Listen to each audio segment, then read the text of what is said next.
Dosen itu sebenarnya kalau mau dibilang killer tidak ada sebenarnya. Iya, itu hanya rekaan mahasiswa aja gitu. Kadang-kadang mahasiswa itu dimarahin tuh langsung mentalnya down gitu.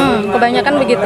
Nah, bagaimana sih sebenarnya harusnya mahasiswa itu berperilaku di depan dosen killer gitu ya, supaya mereka skripsinya tetap lancar. Yang itu penting dapat ikuti aja tips satu itu jalan pintas itu.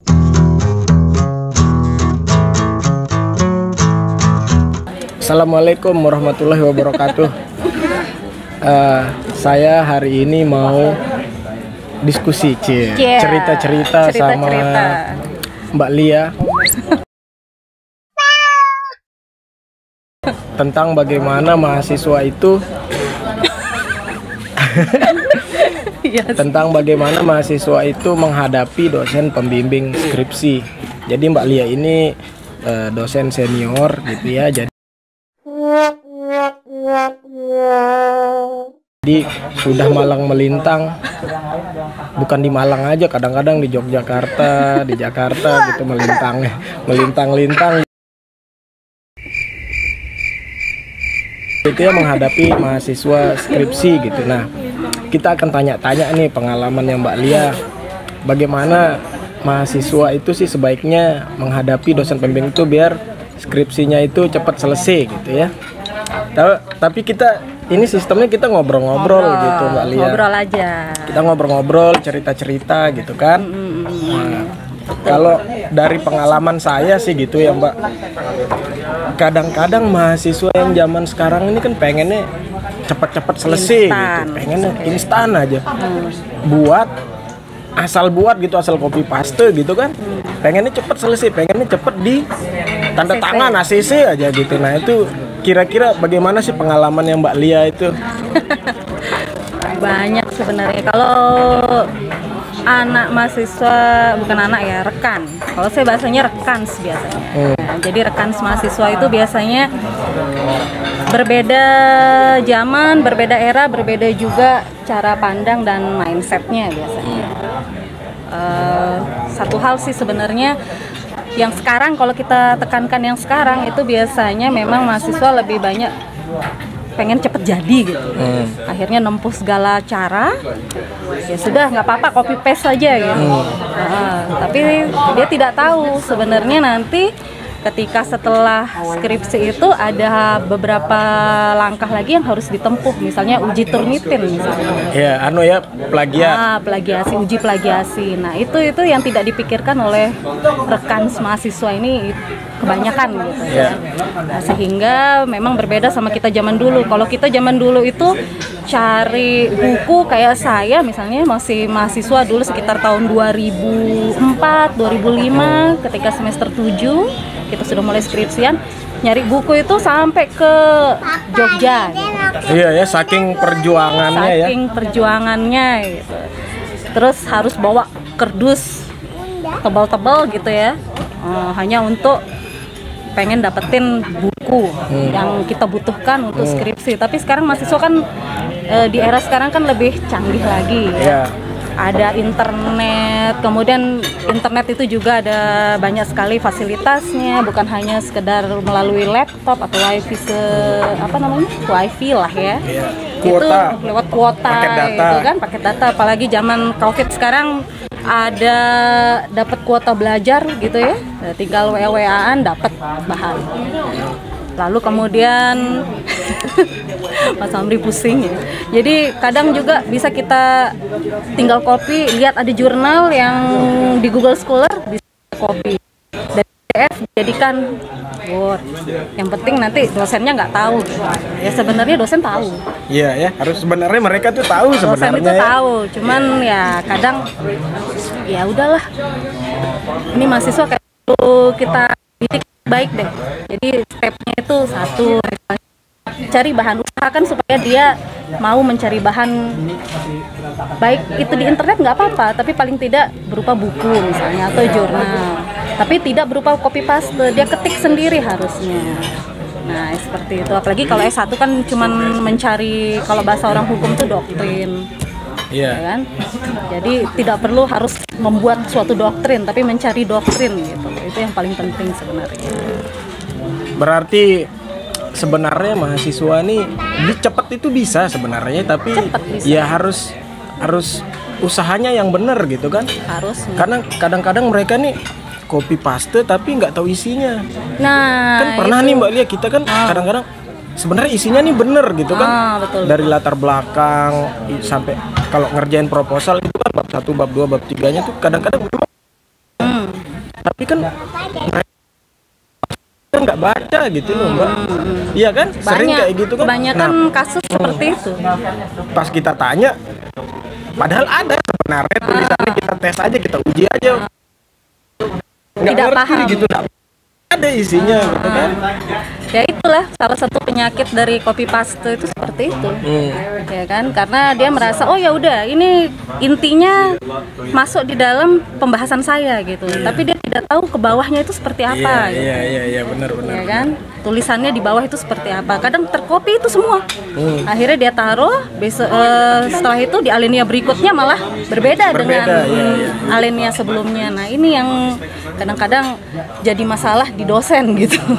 Harus menjelaskan satu persatu semuanya. Nah, ini Kalau dosen yang apa ya, yang enak sih ya mungkin ngerti gitu kan, ya bisa mereka mengerti. Nah tapi kalau dosen killer itu kan kadang-kadang wah itu langsung pak, kadang main coret robek gitu kan. Nah kira-kira nih Mbak, mahasiswa yang karakter mahasiswa zaman sekarang lah, kadang-kadang kan sebenarnya bukan salah dosen juga, tapi kadang-kadang kalau kita bilang gitu ya, secara kita anak muda gitu kan, kadang-kadang kita bilang kalau dosen yang agak senior itu kan pola pikirnya kadang-kadang ya mungkin bisa kita bilang agak konservatif gitu kan, agak konservatif, jadi mau menerapkan ilmunya di mahasiswa yang zaman sekarang nih mungkin maksudnya bagus, tapi pesannya dia itu nggak nyampe ke mahasiswa gitu kan. Nah kira-kira nih bagaimana sih caranya mahasiswa itu supaya menghadapi dosen-dosen killer yang main coret-coret aja, yang marah-marah aja itu. Nah supaya ibaratnya, karena kadang-kadang mahasiswa itu dimarahin tuh langsung mentalnya down gitu. kebanyakan begitu. Nah bagaimana sih sebenarnya harusnya mahasiswa itu berperilaku di depan dosen killer gitu ya, supaya mereka skripsinya tetap lancar. Jadi kalau mau menghadapi itu sebenarnya simple. 3S dulu. Apa itu 3S? Wah, 3S. Ini sebenarnya kalau 3S itu udah semua orang tahu lah. Apa itu apa? Salam yang pasti. Oke. Ini kadang mahasiswa datang tiba-tiba buka pintu ruangan dosennya tanpa salam. Kebanyakan, nggak kebanyakan sih, beberapa mahasiswa ada yang seperti itu. Ya kan, tidak buka pintu ruangannya, tiba-tiba langsung lihat ada dosen di situ langsung jalan. Masuk. Tidak tahu apa yang terjadi, misalnya dosennya sedang sibuk atau apa, dia tidak lihat. Lagi makan misalnya, dosennya tetap didatangi. Nah ini kan bukan etikanya yang baik. Gitu. Oke, kan? 3S. S pertama 3S, salam. Assalamualaikum gitu. Paling tidak gitu. Atau selamat pagi, selamat siang, good morning ya, good evening atau apalah gitu ya. Paling tidak supaya dia tahu keberadaannya, dosen tuh tahu keberadaannya mahasiswa ini. Oh iya, dia ada gitu. Nah, lalu kemudian sapa itu ya, Ibu apa kabar, Bapak apa kabar nih, Pak Ram apa kabar gitu kan. Baik Pak gitu kan. Nah ini yang paling penting yang kaitannya sama sapa itu senyum. Oke. Jangan belum apa-apa nanti datang sudah pasang muka horor gitu kan. Iya, ini yang paling sebenarnya yang paling lucu di sini. Kadang-kadang ada yang komat kamit di depan pintu ruang dosen gitu. Komat kamit dulu baca doa gitu ya supaya diperlancar ketemu dosen killer. Ini pernah saya alami soalnya. Nah, jadi ya karena saya dianggap dosen killer sih sebenarnya selama 1 dekade gitu. Jadi dosen 1 dekade. jadi dosen selalu dianggap selama 1 dekade itu dianggap dosen killer gitu. Jadi ada itu mahasiswa komat kamit dulu.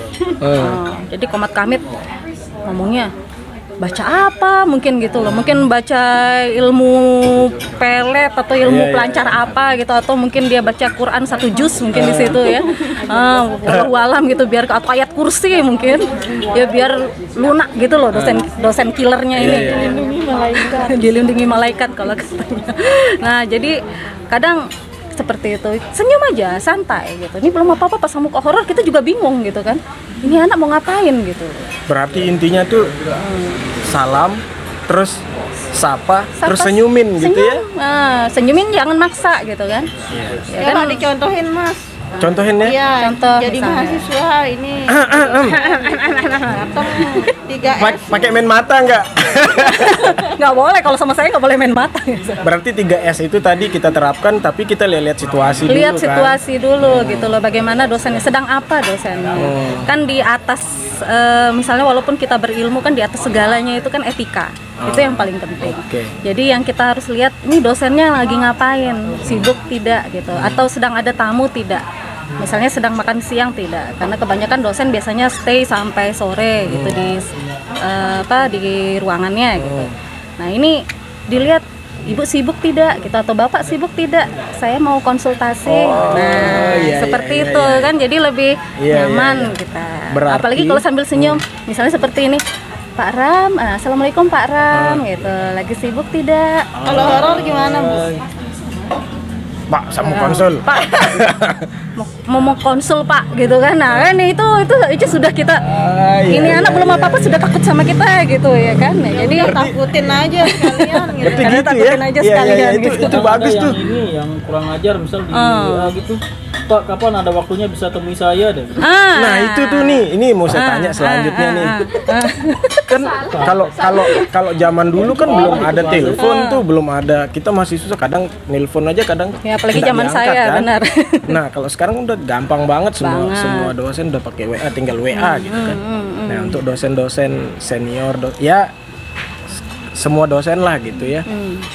Etika ngechat itu gimana sih sebenarnya supaya kadang-kadang banyak yang ngeluh gitu. Oh, WA saya nggak dibalas dari tadi atau dari kemarin nggak dibalas WA saya ini, saya mau konsul gitu. Nah,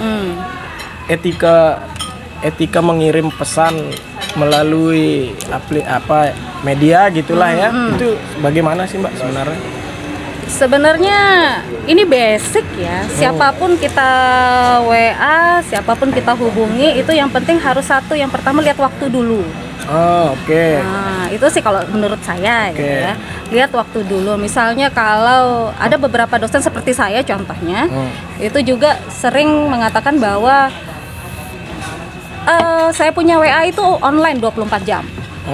Gitu. Nggak masalah. Padahal Kamu dosen mau- killer loh ya. ini dosen killer gitu ya. Boleh hubungin saya jam berapa aja. Gitu. Asal istilahnya kamu tahu kan kalau jam tidur itu jam berapa, jangan sampai di situ kamu hubungi. Nah, misalnya kalau jam berapa, boleh ditanyakan jam berapa Ibu biasanya sedang tidak beraktivitas, maksudnya santai, biasa pegang HP atau apa, boleh ditanyakan itu, nggak masalah gitu kan. Tapi 3S tadi itu maksudnya kalau etika mengirim pesan WA itu berarti tetap harus salam. Tetap harus, tetap lah. Ya paling tidak kan senyum ngirim WA. Itu kan ada emoticon. Di pub aja senyum lagi senyum. di pub gitu gitu ya, ya. di Oh pub ya ya. di pub ya. Iya. Sebenarnya sih nggak mesti harus di pub atau apa ya. Ini dosen tua tapi tahu namanya pub ya. Sebenarnya tahu namanya pub gitu. Cuman nggak perlu. Yang penting salam dulu. Assalamualaikum. Ya seperti layaknya kita berbicara sama orang tua kita lah. Iya. Ya kan? Nah, Ibu ada waktu tidak untuk konsul hari ini, hari apa gitu, atau Bapak kira-kira sibuk tidak sibuk atau apa, tanyakan dulu dengan bahasa yang formal yang pasti. Oke. Jangan Pak Ram sibuk nggak? Atau pasang emoticon cek gitu kan. Nah ini lain lagi nih ya kan. Atau pasang emoticon atau apalagi di PPP itu Atau itu gini, lebih nggak sopan lagi itu. Bapak suka bebek bakar nggak, ditanya gitu kan? itu Pak Ram itu ya. Itu otomatis ada waktu itu. Kalau itu jangan, nanti jangan, dianggap jangan. gratifikasi. Oke. Ya kan. Jadi paling tidak lihat dulu waktunya yang pasti. Yang kedua tentu pakai salam. Yang kedua formal. Ya paling tidak bahasanya formal. Jangan Bu ada waktu nggak? Seperti itu contohnya ya, jangan sampai seperti itu, kecuali memang misalnya ada keterikatan, dalam arti keterikatan secara emosional sudah dekat gitu dengan dosen, itu nggak masalah ya. Kalau misalnya yang kasus, wah ini nggak dibales-bales ini WA saya kayak gitu. Nah itu sebenarnya kenapa sih dosen kok nggak balas WA itu? Ya kemungkinan satu ya, kalau kita mau ngomong enak itu ya mungkin dosennya sibuk yang pertama. Sibuk, ya. Yang kedua bisa jadi nggak ada kuota. Gitu ya. Nah kalau misalnya udah nggak Atau dibalas HP-nya nih, bermasalah lah. misalnya seharian nggak dibales, misalnya hari ini nih, nah besok itu belum dibales nih Mbak. Sebenarnya nggak apa-apa nggak, boleh nggak sih kita WA lagi gitu loh? Ya sebenarnya no problem lah. No problem ya. Iya, nggak masalah. Oke. Tidak masalah itu biasa sih. Ya kadang kita kan misalnya tidak membaca ya, tahu sendiri dosen tuh ada yang namanya kita ikut grup banyak misalnya dan lain sebagainya, itu numpuk-numpuk pesan itu di WA kan. Di situ kan kadang-kadang kita bacanya mungkin besok hari gitu, karena Iya, mungkin kita iya, sibuk iya. dengan kegiatan kita ya kan. Tahu sendiri dosen itu kan kelakuannya yang harus dipahami itu adalah mereka itu yang paling penting neliti. Bikin, kemudian ada yang bikin dan lain sebagainya, tentu HP itu belum jam. Nah itu yang harus dipahami. Kadang memang dibaca karena banyak kan Bisa balas jadi gitu kan. gitu kan. Tapi berarti nggak masalah kita besoknya misalnya atau 2 hari lagi memang kalau memang belum dibalas kita WA lagi tuh nggak apa-apa ya? Tidak apa-apa, tidak apa-apa. Atau paling bagus lagi sebenarnya kalau dari sudut pandang saya sih, sebagai pengalaman saya gitu ya, mahasiswa saya itu kebanyakan kalau misalnya saya tidak balas WA, mereka kan datang sendiri gitu loh. Jadi dia tunggu, dia lihat dulu ya kan, dia lihat dulu ibunya sibuk nggak, oh ibu lagi nggak sibuk gitu. Balik lagi ke yang tadi ya berarti ya? Balik lagi ke yang tadi, ketemu ibu, maaf kemarin saya WA tapi ibu mungkin sibuk makanya tidak bisa balas. Nah, gitu. Jadi tinggal bagaimana atur bahasa yang baik lah. Berarti 4S kayaknya. Tambahin sopan santun. Itu yang penting itu. Iya. Nah, yang paling penting itu sebenarnya. Berarti intinya itu kayaknya pas kita mau datang ke ruangan dosen tuh berarti salam lah ya. Kita salam terus senyumin, sapa dulu gitu kan dengan sopan santun. Itu dia. Berarti dosen killer tuh akan luluh dengan sendirinya. Akan luluh dengan sendirinya gitu ya. Tapi kalau dipuji-puji gitu ya? Tidak mesti. Kalau saya nggak suka dipuji sebenarnya. Oke. Jangan dipuji, apalagi tiba-tiba bilang, Bu, besok saya bawa madu ya pas saya ujian. Oh, jangan. Oh gitu, jangan. Kalau saya nggak suka itu. Oke. Ya, Pak, kita konsulnya di Bebek Galih ya kayak gitu. Kalau itu tergantung dosennya. Tergantung. Ini tergantung Apalagi kalau dosennya. dibayarin. Apalagi kalau dibayarin tuh ada beberapa dosen yang kayak gitu. Tapi kalau saya sendiri nggak mau, yang Iya pasti. sih, tapi- Tetap harus ketemu muka di ruangan, baru bisa. Jadi kalau ujung-ujungnya nanti mahasiswa menawarkan sesuatu ya kalau bisa nanti dulu lah kan. Paling bagus sebenarnya kalau sudah jadi alumni barulah terima. Ya, apalagi mereka kan misalnya sudah bekerja, mungkin itu rasa penghargaan, reward pada dosennya nggak apa-apa. Tapi kalau dia masih mahasiswa, Masih minta uang sama minta orang uang tua. sama orang tua, jangan sampai ketika dia nawarkan, Pak mau bebek bakar nggak gitu. Mau? Tapi Mau. masih minta sama orang tua, Iya. ternyata itu kan nggak bagus juga gitu. Kita harus lihat kondisi mahasiswanya juga. Nah itu tadi kan dari segi Secara umum. secara umum. Nah, ini secara mengerjakan skripsinya nih. Kalau tadi kan kita bahas pertama tuh ya memang mahasiswa itu jangan mau instan gitu ya, tapi ya cari bukunya yang benar, jangan asal copy paste, tapi ya nggak apa-apa dikutip isi jurnal atau isi buku tuh, tapi Tetap harus ada diketik footnote. ya, Iya, supaya tetap harus mereka ada paham. footnote-nya, itu yang paling penting. Iya. Nah, terus nih Mbak, kadang-kadang nih kenapa sih kalau dosen tuh yang kadang-kadang marah itu apa sih yang dicoret-coret? Kenapa kadang-kadang, wah dicoret tuh sampai 1 lembar dicoret gitu. Padahal mahasiswa nih nganggep, wah ini udah bener saya nih kayak gitu. Tapi kok ada aja yang salah. Kadang dicoret, kadang banyak yang disilang-silang, dirobek-robek gitu itu. Masa dirobek ekstrim Iya, banget? ada yang dirobek. Ada yang dirobek, ada. Itu skripsinya kenapa sih kok kayak gitu itu? Nah, ini yang istilahnya kaitannya dengan bahan. Oke. Bahan Jadi bangunan. bahan materi. Bahan material, semen, batu Semen, bata. batu bata Oke. ya yang ada di dalam skripsi itu gitu. Oke. Nah, itu loh. Minum Jadi, dulu, minumnya Mbak Li. skripsi itu kadang kan seperti bangunan ya. Kalau semennya nggak cukup kan apa yang terjadi? Oke. Beli lagi. Nah, belum tentu ya kan? Belum tentu gitu kan beli lagi. Padahal sebenarnya ada sesuatu yang rapuh di situ. Itu yang Kalau pertama. material kalau rusak ya beli lagi mbak, kalau perbaiki susah. Perbaiki susah berarti harus Berarti harus dihancurkan kan? diganti, iya. Dibuat dari awal kan? Nah, seperti itu. Beli lagi. Iya. Cari lagi bahan yang lain gitu kan. Merek Yang lebih merek, kuat merek gitu yang kan. lebih kuat apa gitu ya kan? Oke. Nah itu kan sama seperti skripsi seperti itu sebenarnya. Jadi analoginya seperti itu, ya kan? Mahasiswa tuh berarti harus baca ya. Namanya kuliah tetap harus membaca. Jadi seorang mahasiswa ya kalau tidak membaca mau jadi apa? Harus memahami isi skripsinya Harus itu, memahami isi tulisannya. ya tentu saja ya harus menguasai yang pasti. Makanya kalau ingin menghadapi dosen itu mau konsul atau mau apa, yang paling tidak bahan materinya harus disiapkan dengan baik. Harus paham gitu. Paling Ya, enggak belajar lah paling dulu tidak. ya. Jadi dari segi bahannya harus disiapkan dengan baik, isi skripsinya juga harus disiapkan dengan baik, lalu kemudian pemahamannya juga harus lebih diperdalam lagi. Itu yang paling penting. Nah, kalau misalnya gini, Simpelnya gitu. kan ada nih yang istilah mereka itu mempertahankan tulisannya gitu. Nah, itu bagaimana sih? Kadang-kadang gini, kadang-kadang mahasiswa ini kan mereka ini udah benar, gitu kan?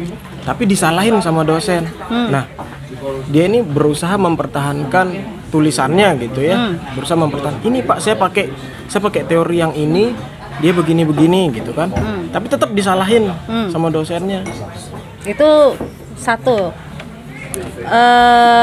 Sebenarnya yang meneliti siapa sih? Aha. Itu yang perlu kita lihat. Jadi kita tidak usah lagi melihat bahwa dosen maha benar, enggak juga. Tidak semua dosen seperti itu karena dosen juga kan manusia ya. Jadi kalau misalnya kita mau melihat ya seperti kita di orang hukum nih. Kalau hanya pakai satu teori kan nggak mungkin di dalam skripsi. Oke. Ya kan? Otomatis harus punya beberapa teori untuk memperkuat tulisan kita. Terus lalu kemudian yang neliti siapa? Kan mahasiswa. Kalau dia mau mempertahankan tidak masalah. Tapi dengan cara yang Dengan cara istilahnya yang baik. iya. Begini loh, Pak. Begini Jangan Pak. nyolot gitu ya. Jangan nyolot. Jadi begini Pak atau Bu, ini ada teori yang ini saya baca di buku ini. Nah itu yang paling bagus tuh. Iya. Jadi harus ada sumbernya gitu. Jangan hanya mempertahankan tapi tidak ada sumber sama sekali. Iya. Kadang-kadang nih mereka sebenarnya tulisannya itu benar gitu ya. Kadang-kadang cuman sumbernya Tapi nggak untuk ada. mempertanggungjawabkannya itu loh bagaimana gitu kan. Sumbernya nggak ada, terus kadang-kadang caranya itu nyolot Nah gitu kan. itu misalnya apalagi kalau pakai kata pokoknya Pak atau Bu seperti ini ya tidak bisa juga seperti itu ya kan. Jadi kita pengen tahu sebenarnya dosen tuh satu hal, hanya pengen tahu kamu bisa mempertanggungjawabkan ini tidak, tulisan ini tidak, Iya, sumbernya apa gitu. Sebenarnya bukan salah juga kadang-kadang ya. Nggak salah sebenarnya. Hanya diuji aja Hanya gitu diuji ya. sebenarnya. Diuji ini benar nggak kamu yang buat? Kamu paham nggak gitu? Padahal Misalnya dia sebenarnya sudah melakukan ada di situ. interview ya. Kebanyakan kan misalnya mahasiswa itu melakukan penelitian itu dengan interview misalnya. Oke. Nah nanti interview ini benar tidak dilaksanakan, tanggal berapa, dengan siapa. Nah itu perlu kita lihat kan, dosen juga akan melihat itu gitu. Oh ya sudah, kalau memang dia bisa mempertahankan dalam arti sumber, mempertanggungjawabkan ya, bukan mempertahankan Ya, lagi mempertanggungjawabkan, bahasanya. ya. Jadi mempertanggungjawabkan tulisannya dengan berbagai sumber yang sudah dia kutip, ya kan? Ya sudah, dosen sebenarnya tidak ada masalah. Simple sebenarnya. Mbak. Simple sebenarnya. Ya bukan cuman dosen killer aja sih. Semua dosen. Sebenarnya ya itu tadi saya bilang simple sebenarnya ngerjain skripsi, apalagi menghadapi dosen, khususnya dosen killer gitu kan. Kalau dari kesimpulan tadi kan kita berarti mereka itu sebenarnya harus lihat-lihat kondisi dulu. Betul. Ya kan, masuk ke ruangan dosen ya lihat-lihat kondisi, sibuk enggak, lagi ada tamu apa enggak gitu kan. Paling enggak kalau kita enggak tahu, kadang-kadang kan dosen ini lagi nulis nih atau lagi ngapain gitu, kadang-kadang mahasiswa kan nggak tahu dia sibuk apa enggak sih sebenarnya gitu kan. Ya paling enggak seperti Mbak bilang tadi, kita salam dulu, kita sapa, tanya dulu sibuk apa tidak, Betul. gitu kan, dengan Harusnya cara seperti yang itu. sopan santun tadi sambil senyum kan, begitu. Iya sih sebenarnya simple sebenarnya kalau menghadapi langsung gitu kan. Nah untuk bagaimana proses mengerjakan skripsi itu ya berarti standar semuanya, memang Standar. harus paham gitu Betul. kan. Intinya kalau dosen itu pasti akan membimbing Iya. apapun kondisinya. Hmm. Setidak pahamnya mahasiswa atau misalnya segalak-galaknya dosen, pasti dia akan tetap membimbing Iya, apapun itu. Iya. Kan dengan cara dan metode yang pastinya berbeda-beda gitu. Iya, iya. Oke. Disesuaikan dengan karakter dosennya. Nah, satu hal lagi yang paling penting adalah kenali karakter dosen. Iya, Itu iya. yang paling penting. Iya, iya. Jadi kalau sudah tahu dosen itu, jadi jangan hanya lihat dari covernya aja gitu kan. Wah, ini Bu Amel galak nih, udah 1 dekade terkenal dosen killer gitu ya kan. Wah, ini harus karena kakak tingkat ngomong kayak gitu ya udah. Jadi udah Jadi langsung stigmanya ya udah. stigmanya ya, gitu ya. Ya udah terpatok gitu loh ya ke dirinya. Ya udah ngadepin Ibu Amel nih kayaknya ada tuh harus nyolot gitu kan. Nah, itu nggak bisa, itu ngajak Salah berantem paham namanya mereka gitu ya, ya kan. salah paham. Nah, jadi harus kenali karakter dosennya. Banyak mahasiswa yang istilahnya kalau dari pengalaman saya lagi itu ada beberapa, mungkin Pak Ram sering lihat ya karena kita satu Iya, ruangan iya. gitu, ada beberapa mahasiswa yang gaulnya setengah mati sama saya gitu loh. Enak ngobrolnya, mau seharian mau apa ya nggak masalah gitu. Mereka tidak pernah, walaupun dimarahin pun sama saya, mereka yang malah santai gitu kan, karena tahu karakter dosennya ini seperti apa gitu loh. Iya, Yang paling penting tahu karakter dosen. gitu ya. Nah, Oke. sopan santun, tahu karakter dosen. Junjung tinggi etika lah yang paling penting. Secara untuk mengerjakan skripsi itu berarti semuanya ya sama aja ya, nggak ada bedanya dengan dosen killer dengan dosen Biasa. yang santai. Intinya balik ke diri sendiri mahasiswa Iya. itu ya. Menghadapi dosen killer dan dosen biasa itu sebenarnya sama Sama aja. saja. Sama aja. Yang penting ingat tadi pesannya Mbak Lia itu 3S plus 1S ya. Salam, sapa, senyum plus sopan santun. Nah, gitu kan. itu Jadi yang ya pasti penting sih selesai lah. sebenarnya. Selesai. Harus tahu karakter juga dosennya. Oh iya, harus mengenali juga karakter dosen pembimbingnya. Iya. Apakah dosen pembimbingnya ini memang model orangnya konservatif atau seneng ngobrol atau memang orangnya saklek? Ya itu harus dipahami, mahasiswa harus dipahami. mengikuti itu ya. Iya. Harus Tidak mesti bukan mengikuti tapi memahami ya. Nah, harus memahami Iya, gitu. iya, iya. Jadi ketika kita sudah paham, kita kan juga pernah jadi mahasiswa nih, gitu kan. Nah, kita lihat memang kalau kita tuh kadang mahasiswa lama, mahasiswa zaman era 20, abad 20 gitu ya. Atau abad 21 awal-awal ini biasanya ngelihat, nih dosen gimana sih? Kan dari dia ngajar aja kita sudah tahu gitu Iya, kan. iya, Ini iya. karakternya seperti apa. Dari situ kita pahami lah gitu. Kita pahami, oh iya dia seperti ini, kita pelajari karakternya. Nah nanti cara menghadapinya bagaimana, itu tergantung kita nanti yang bisa mengatur itu, Iya iya, itu ya kan? berjalan sesuai Sendirinya. seiring waktu lah Iya, ya. seiring waktu. Jalan sendiri ya. Oke. Di mana-mana ya, entah itu guru, entah itu dosen, bahkan orang tua sekalipun, kalau etika itu tidak dijunjung kan ya otomatis pasti jadi killer kan. Iya gitu. betul betul. Ya kan? Ya, kalau tidak mau dosen itu sebenarnya kalau mau dibilang killer tidak ada sebenarnya. Iya, Itu hanya rekaan mahasiswa Rekaan, ya. aja gitu loh. Kadang-kadang dibilang killer tuh karena mahasiswa juga datang sopan santunnya Nah, nggak itu. ada gitu. Akhirnya ya dia marah. cerita ke yang lain gitu kan. Padahal sebenarnya Belum tentu. mungkin belum tentu dosennya itu memang marah, tapi Iya. mungkin disebabkan oleh mahasiswa itu yang kurang sopan santun misalnya gitu ya. Jadi akhirnya marah, akhirnya mereka cerita ke teman-temannya dicap killer. Nggak Padahal apa-apa nggak kayak sebenarnya. gitu. Iya. Nggak apa-apa ya. Nggak apa-apa.